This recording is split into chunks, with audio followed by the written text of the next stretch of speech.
वालेकुम। आज मैं आप लोगों के साथ सेब की चटनी की रेसिपी शेयर करूंगी। इस रेसिपी के लिए जो चीज़ें मैं इस्तेमाल करूंगी वो ये हैं। ये 2 कप मैं इसमें सेब को इस्तेमाल करूंगी, इसको टुकड़ों में काट लेंगे।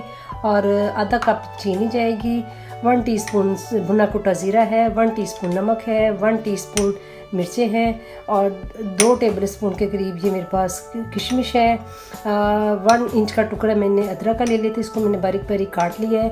और 2 टेबल स्पून के करीब इसमें सिरका जाएगा। तो चले स्टार्ट करते हैं। ऑन कर दिया है।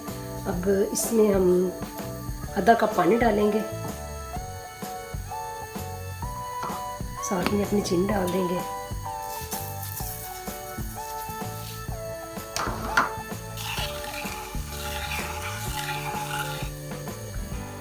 अब इसमें अपने ये सेब डाल देंगे कटे हुए,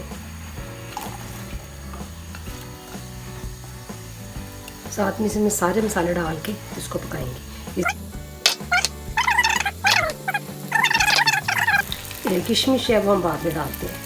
अब इसको हम तकरीबन 10 मिनट के लिए पकाते हैं हल्की आंच पे। मिनट हो गए चटनी को पकते हुए और इसका ढक्कन उठा के इसको चेक करते हैं। 5 मिनट हो गए। अब इस पॉइंट पे आके इसमें हम अदरक डाल देंगे।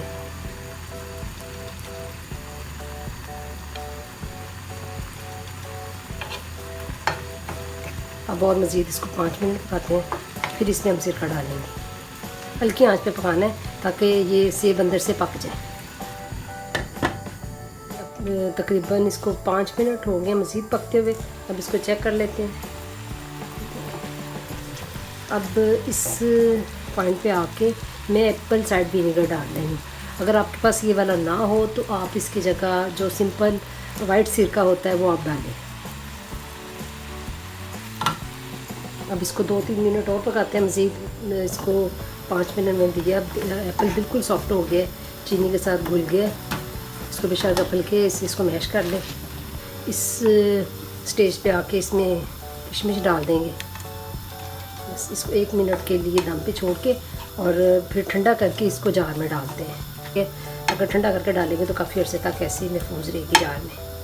इसको 1 मिनट के लिए ऐसे छोड़ेंगे, जिसको अपना ठंडा करके जार में डालते हैं। सेब की चटनी ठंडी हो गई है। अब इसको हम अपनी जार में डाल देंगे। जार को आप अच्छे से वॉश करके ड्राई कर लें तो फिर ये चटनी ख़राब नहीं होगी, काफ़ी अर्से तक ये चलती रहेगी।